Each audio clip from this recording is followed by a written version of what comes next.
Hey, quickie, what's up? It's the Culture Detective here investigating your favorite albums. And today I'm going to be doing a very quick album review on the new Black Keys album, Dropout Boogie. So, Black Keys is an American rock band, and they have been making music for a long time already, a couple of decades, in fact.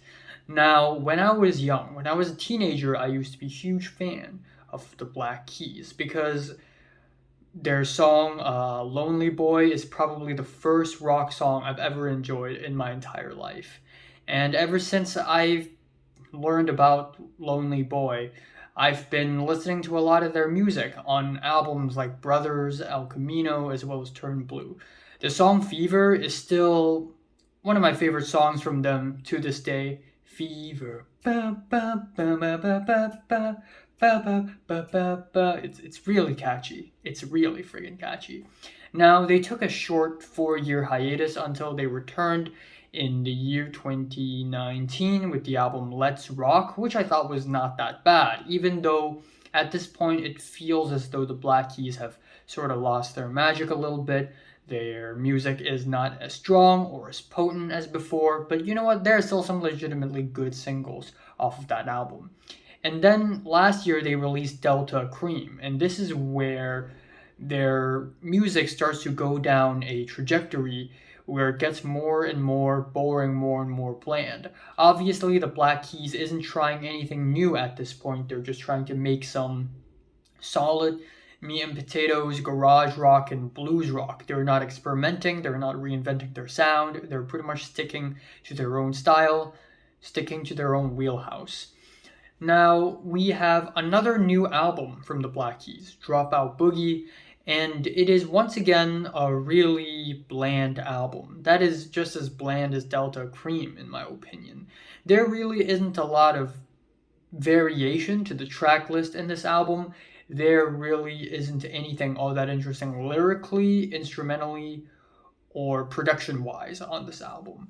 Once again, we get the muffled vocals, the very mid-paced drums, the garage bluesy guitar riffs, and it's just kind of like that throughout the entire album, 10 tracks long.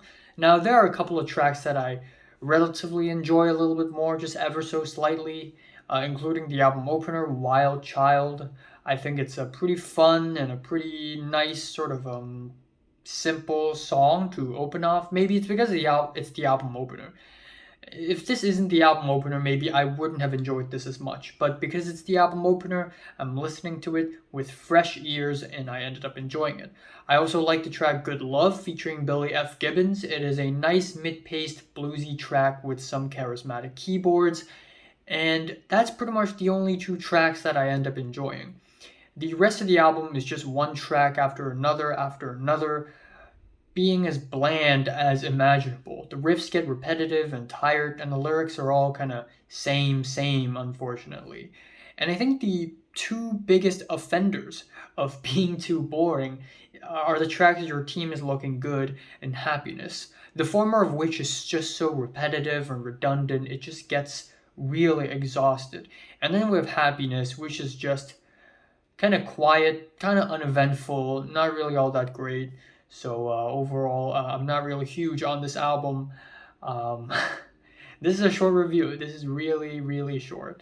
Yes, I'm giving the Black Keys' latest album, Dropout Boogie, a 5 out of 10. So, have you listened to the latest Black Keys album? From 1 to 10, how much you rate it? Like it, and subscribe if you want more. And thanks for watching. Like 5, yeah. Strong 4 to a light 5, actually. So, yeah, I've cleared most of the albums that I plan to review in this week already. Obviously, I've been reviewing tons of albums lately, all the way from Otoboke Biba to Sharon Van Etten, Jack Harlow, Kendrick Lamar, The Smile, Birds at Batang, Chainsmokers, and a little bit soon I'll be reviewing Quelle Chris, Sonyos Tomam Konta, Harry Styles, Everything, Flume, and Matmos, if nothing goes wrong. So, yeah.